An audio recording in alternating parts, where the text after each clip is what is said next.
Aku sedang berjalan melewati hutan saat sebuah jeritan mengagetkanku. Seorang pria berlari ketakutan dari sekawanan serigala. Dengan cepat aku mengaum ke arah mereka lalu meringkuk. Teralihkan, para serigala berhenti, meninggalkan pria itu dan dengan hati-hati mengendus-endus ke arahku. Hei cewek, larilah! Shh. Setelah menganggap aku bukan ancaman, mereka menggoyangkan ekor mereka dan mulai menjilati wajahku. Tidakkah kau takut? Tidak sama sekali, orang-orang sering salah paham dengan serigala. Ini bukan cerita gadis bertudung merah, mereka sebenarnya bukan yang memakan nenek. Kemarilah dan berteman, kawan. Hai, namaku Winona, seorang pribumi Amerika berusia 18 tahun di cagar alam Blackfeet dengan ibuku. Dan aku akan ceritakan pada kalian cerita yang paling gila dalam hidupku. Setelah serigala pergi, ku bawa dia ke tempat untuk bersihkan lukanya dan cerita lebih banyak tentang serigala. Jadi kau lahir dan besar di Blackfoot? Ini pertama kali aku bertemu pribumi Amerika. Bagaimana denganmu? Apa yang membawamu ke sini, anak kota?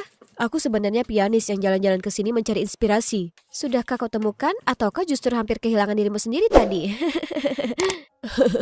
Inspirasi sulit untuk ditemukan, terutama jika kau adalah seorang pianis teater. Seorang apa? Seorang pianis teater. Aku bekerja di Winter Garden di New York.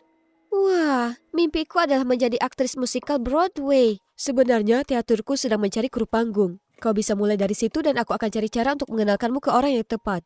Aku tak bisa lewatkan kesempatan sekali seumur hidup ini. Tapi masalahnya, ibuku sangat benci dengan seni teater dan melarangku bahkan untuk membahasnya.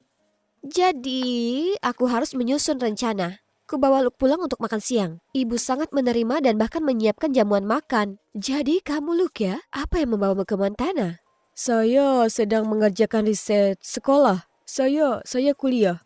Oh, jadi kau sebaya dengan Winona. Dia baru saja lulus SMA. Saya tahu dan jika bukan karena Winona, aku mungkin sudah mati sekarang. Jadi saya pikir jika Anda membolehkan, saya ingin mengajak dia berkuliah dengan saya. Kau baik sekali, tapi apa yang kau pelajari? Manajemen perhotelan. Ibu, kurasa aku bisa mencobanya juga. Tapi sayang, kau bilang kau ingin cuti kuliah dulu. Aku hanya tak ingin coba jalani kuliah sendirian. Tapi sekarang aku bertemu Luke, itu akan berbeda. Nyonya Ryder, saya janji saya akan menjaganya. Ibu tersenyum, kemudian mengangguk. Yes, misi tercapai. Oh astaga, lihat betapa gilanya jalanan di New York. Syukurlah Luke memesankan untukku tempat kecil hanya beberapa blok dari teater. Dan hari berikutnya dia memberiku pekerjaan sebagai anggota staf untuk membiasakan diri dengan suasana teater terlebih dahulu. Itu tak mudah, terutama bekerja untuk sutradara pemarah dengan miliaran permintaan. Hei, kamu! Ya, kamu tukang bersih-bersih. Minggir! Tapi hanya berada di sini sedekat ini dengan panggung rasanya luar biasa sekali, bukan? Suatu hari di lokasi pertunjukan baru Tuan Kilon, dia mulai berteriak dan melempar kertas kemana-mana. Penasaran, ku ambil naskah itu dan melihat bait yang tertulis di Blackfoot. Kitsi Kakonim, aku mencintaimu? Tuan Kilon tiba-tiba melihatku. Ups, aku pasti mengucapkannya terlalu keras. Bagaimana kau belajar bicara Blackfoot? Ibuku mengajariku. Oh, aku tinggal di cagar alam Blackfeet. Menarik. Kau tahu tidak? Kau terpilih untuk peran utama drama ini. Pergi dan temui Jet pelatihnya di studio teater. Dia akan memberikan instruksi. Aku terdiam mematung dan tak bisa mempercayai apa yang baru saja terjadi hingga Luke muncul. Menunduk ke sutradara dan menarikku keluar dari sana. Apa aku akhirnya menjalani mimpiku sekarang? Ini dia, studio dari kartun nama itu. Hah? Apa mereka mengusir anjing hutan? Pria bodoh ini mengayunkan payungnya pada binatang yang menggeram itu. Aku berusaha memberitahu semua orang untuk mundur, tapi tak ada yang mendengar suaraku yang kecil. Hingga seorang pria di sebelahku tiba-tiba angkat bicara. Semuanya mundur! Syukurlah orang-orang akhirnya mendengar. Dengan perlahan ku dekati anjing hutan itu, berlutut dan menawarkan tanganku padanya. Saat dia terlihat cukup mempercayaiku, dengan lembut ku usap kepalanya dan menenangkannya. Tak lama, asisten Tuan Kilon muncul dan membawa masuk anjing hutan itu. Ternyata itu peliharaan Tuan Kilon. Siapa yang memelihara makhluk liar jadi peliharaan di ruang perkotaan yang padat seperti ini? Kau tak apa? Apa kau terluka? Aku baik-baik saja. Kasihan anjing liar itu tampak ketakutan. Kau tahu banyak soal binatang ya? Aku tumbuh besar dengan mereka, ya, dalam mitologi Blackfoot, anjing liar adalah roh pelindung. Nah, kau memang roh pelindung tadi itu. Aku masih sangat tersentuh dengan kata-katanya, kemudian Luke tiba-tiba muncul. Winona, aku baru saja dengar apa yang terjadi. Kau tak apa? Apa yang kau lakukan di sini? Laki-laki itu yang bersikap ramah beberapa saat lalu, kini tampak waspada dan berlalu begitu saja sementara Luke memelototinya. Aku tak apa, kau sebaiknya jauh-jauh dari dia. Luke sepertinya tak suka dengan laki-laki itu. Ada sesuatu yang janggal di antara mereka berdua. Aku pergi dan menemui Jet, mentor kami. Dia memberitahuku tentang peran itu dan mengenalkanku ke Nathan, aktor pasanganku yang kebetulan adalah laki-laki yang baru kutemui itu. Aku tersenyum lebar dan mengulurkan tanganku ke Nathan, tapi dia cuma mengacuhkanku dan berpaling ke naskah. Halo, apa aku ini hanya orang asing yang berbahaya sekarang? Lalu kami coba akting pembuka. Tapi karena ini pertama kali aku di atas meja putar, aku salah langkah, lalu jatuh. Nathan. Aku tersipu saat dia tiba-tiba melirik Luke dan menjatuhkanku hampir mencium lantai. Tepat saat itu seorang gadis menerobos masuk. Apa semuanya sudah siap untuk setku? Kau terlambat lagi, Stella, dan sebenarnya kau dan Winona berdua akan berlatih dan kita akan lihat siapa yang pantas untuk peran itu. Winona siapa? Seolah orang yang bukan siapa-siapa ini bisa masuk dan berusaha mencuri peranku. Sombongnya, dia beruntung si bukan siapa-siapa ini tak mau membuat keributan di hari pertamanya. Selama jeda istirahat, ku tanya Luke lebih jauh tentang Stella. Stella itu sangat berbakat. Dia itu luar biasa dalam menari, bernyanyi, dan akting. Tapi tak heran karena dia sudah berlatih sejak dia masih kecil. Itulah tepatnya kenapa kita sebaiknya berikan saja perannya. Buang-buang waktu berurusan dengan amatir. Itu sangat kasar. Sangat disayangkan pernah menganggap dia ramah. Di minggu-minggu berikutnya, aku akhirnya lebih memahami karakterku. Peran utama perempuan itu merupakan wanita Blackfoot yang lembut dan membumi. Mudah sekali. Aku hanya perlu berpura-pura jadi ibuku. Hanya saja, tambatan hatiku di lokasi si Nathan membuat segalanya menjadi sulit. Di panggung, dia menolak lakukan kontak mata denganku. Tapi dia tak punya kesulitan saat dia di atas sana dengan Stella. Setiap hari aku makan siang dengan Luke, sedangkan Nathan dan Stella terkekeh di sudut ruangan yang lain. Bertingkah seolah mereka pasangan paling berkuasa di sini. Apa mereka benar-benar jatuh cinta? Oh, Winona, tolonglah. Kenapa kau harus peduli? Setelah makan siang, ku acuhkan tatapan tajam Stella dan fokus menjadi kekasih Nathan di panggung. Nyanyian macam apa itu? Beri aku waktu istirahat saja. Itu cukup, Stella. Sebenarnya aku baru diberi informasi Tuan Kilon saat makan siang kalau Winona mendapatkan peran itu. Hah, lucu sekali. Tidak, ini bukan bercanda. Lihat penampilanmu akhir-akhir ini, Stella. Agak mengecewakan. Winona, teruskan kerja yang bagus ini. Stella terlihat seolah darahnya baru saja tersedot keluar. Aku berseri-seri menghadap Luke. Tapi anehnya dia tampak khawatir dan lari mengejar Stella. Apa dia punya perasaan padanya? Lihat itu. Kenapa dia tak mengakui saja perasaannya ke Stella dan sudahi tragedi cinta bertepuk sebelah tangan ini? Bukankah ini karena kau dan Stella pacaran? Dan itu juga sebab kau setengah hati tiap kali berada di lokasi set denganku? Bukan, hanya saja aku tak bisa mengontrol diriku tiap kali kita bertatap mata. Apa maksudnya begitu? Selamat ya, aku selalu tahu kau pantas mendapatkan peran ini. Dia benar, aku bekerja sangat keras untuk ini. Aku sudah sedekat itu meraih mimpiku saat ini. Hari berikutnya aku bergegas menuju gladi bersih resmi pertama dan berakting sepenuh hati di depan Tuan Kilor dan seluruh kru. Aku sedang menari mengikuti lagu sentimental Luke saat pintu terbanting terbuka. Itu ibu? Aku tak percaya kau bohong padaku dan datang ke sini lakukan tindakan bodoh ini. Oh tidak, Tuan Kilor menjadi pucat sementara Jet terkesiap saat melihat ibu. Ku coba minta untuk menyelesaikan adegan itu tapi... Baiklah, biarlah seperti ini.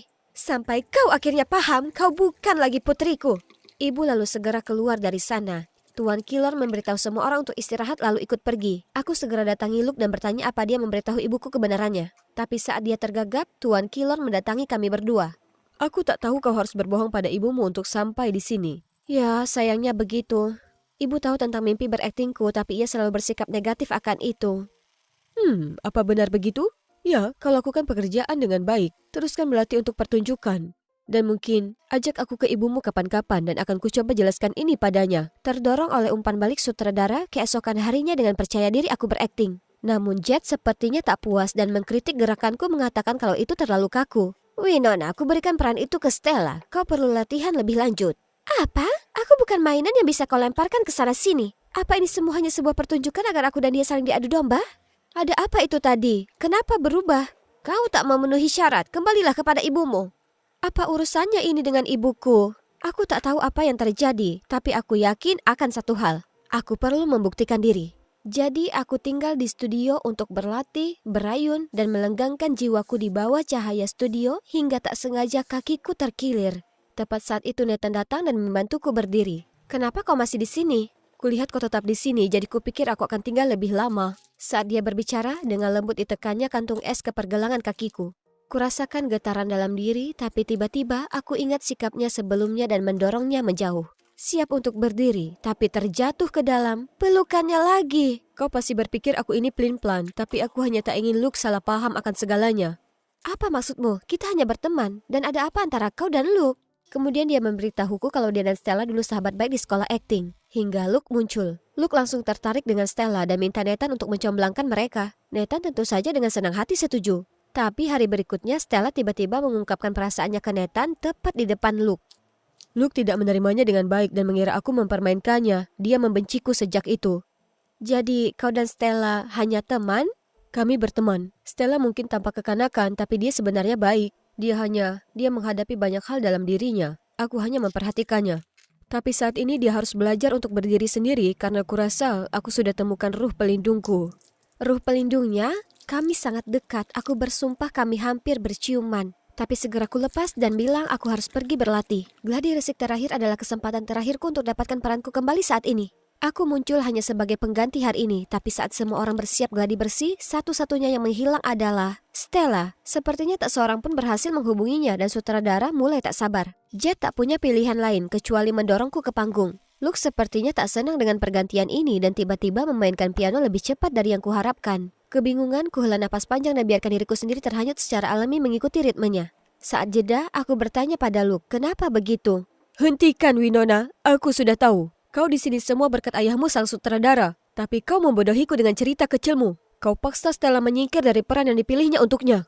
Siapa ayahku? Tuan Killorn? Tepat saat itu aku dipanggil untuk aktingku berikutnya. Masih kebingungan dengan apa yang dikatakan Luke, aku tak bisa fokus dengan bagianku dengan Nathan.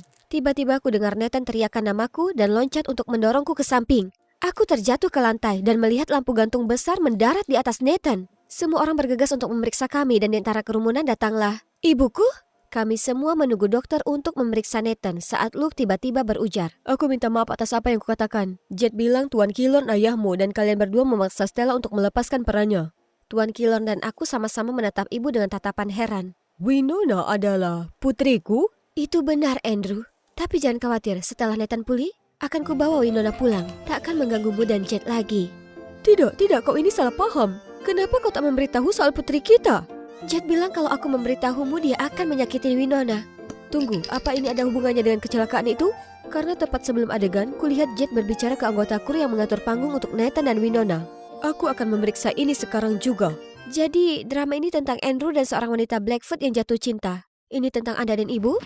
Tuan Killorn tak menjawab, tapi melihat ibu dengan lembut dan ibu pun mulai menangis. Tak lama dokter keluar bilang kalau kami bisa menjenguk Nathan. Luke segera menarikku masuk, meninggalkan para orang tua di sana. Bagaimana perasaanmu? Ada yang tak nyaman? Kau tak marah padaku lagi? Ya, maaf bersikap menyebalkan. Itu tak masalah kawan, carilah Stella sebelum dia pergi. Dia bilang dia muak karena dilempar ke sana kemari. Dia cuti untuk mempertimbangkan beberapa hal. Tapi kenapa aku? Bukankah kau? Kami hanya berteman. Berapa kali kau harus kuberitahu? Luke bahkan tak menunggu Nathan menyelesaikan kalimat dan segera keluar. Kuharap mereka mendapat akhir yang bahagia. Dan ini benar-benar akhir yang membahagiakan. Tidak hanya untuk Luke dan Stella yang kini resmi jadian, tapi juga untuk ibu dan Tuan Killorn atau sebaiknya kusebut ayah. Keluarga kami akhirnya bersatu kembali. Di sisi lain, Jet menghilang segera setelah rencananya terungkap. Ternyata semua ini dikarenakan dia mencintai ayahku selama bertahun-tahun. Jadi dulu saat ibu pacaran dengan ayah, dia bohong soal ayah untuk membuat ibu pergi. Geram karena baik ibu dan aku kembali, dia putuskan untuk mengusir kami selamanya. Ayah membantuku mendapat tempat di Akademi Teater di New York, tapi dia sangat merindukan ibuku. Jadi selalu membuat alasan untuk membawaku dan Nathan kembali ke Montana. Kalian berdua butuh lebih banyak inspirasi ya kan? New York hanyalah hiruk pikuk. Jadi bagaimana kalau kita pindahkan studio ke sini? Nathan, bagaimana menurutmu? Aku tak tahu, tapi dimanapun kamu berada, disitulah aku.